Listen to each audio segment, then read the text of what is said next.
Hi, ரத்னவந்திரா food சேனலுக்கு உங்களை வரவேற்கிறோம். இன்னைக்கு நம்ம பார்க்கறது குறிஞ்சாங்கீரை. இந்த கீரை கொடி வகை சேர்ந்தது.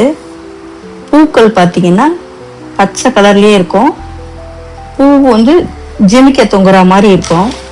இதுல நிறைய வெரைட்டிஸ் இருக்கு.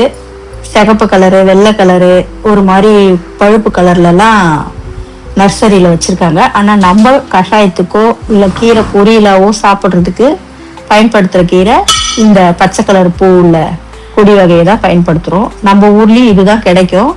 வெளியூருங்களில் தான் அந்த கலர் வெரைட்டிஸ் கிடைக்கும். இதை எடுத்துட்டு கொதிக்க வச்சு அந்த தண்ணியை தான் இன்னைக்கு நம்ம குடிக்க போகிறோம். இது எதுக்காக குடிக்கலான்னு பார்த்தீங்கன்னா, கசப்பு சுவை உடம்புல சேர்க்கறது நல்லது விஷயம். அதே நேரத்தில் சுகரை கண்ட்ரோல் பண்ணுறதுக்கு அதுக்காக இன்னைக்கு எடுத்துட்டு கொதிக்க வச்சு குடிக்க போகிறோம். நாங்கள் ஒரு ஆளுக்கு 5 இலன் கணக்கில் கொதிக்க வச்சு குடிப்போம். இங்கே பாருங்க, இந்த கஷாயம்னு சொல்கிறத விட இது சூப்பு மாடல் தான். 4 சின்ன வெங்காயம், ஒரு அரை ஸ்பூன் இஞ்சி, அரை ஸ்பூன் சீரகம் போட்டு கொதிக்க வச்சு ரொம்ப நேரம் ஆகும். அப்படின்னா நார்மலாக ஒரு இலை வேகிறதுக்கு 5 நிமிஷம்னா இது 10 நிமிஷம் ஆகும்.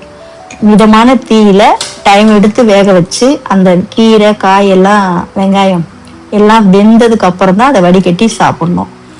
பொதுவாக எங்கள் தாத்தா பாட்டிக்கெல்லாம் நைட்டு அடுப்பில் போட்டுருவாங்க. காலையில எடுத்து அதை வடிகட்டி குடிச்சிருவாங்க பல் தேய்ச்சிட்டு. இந்த கீரையை, முருங்கைக்கீரை 4 மடங்குன்னா இந்த கீரை 1 பங்கு. ரொம்ப இலசா சின்ன சின்ன இலையா இருக்கும் இல்லையா, அதை மட்டும் எடுத்து கட் பண்ணி போட்டு பொரியல் பண்ணி சாப்பிடலாம். அவ்வளோ உடம்புக்கு நல்லது. சின்ன குழந்தைங்க, பெரியவங்க எல்லாருமே நீங்கள் சமையல்ல இந்த கீரையை கொஞ்சம் கொஞ்சமாக சேர்த்துக்கலாம். அவ்வளோ மருத்துவ குணம் உள்ள கீரை தான் இது.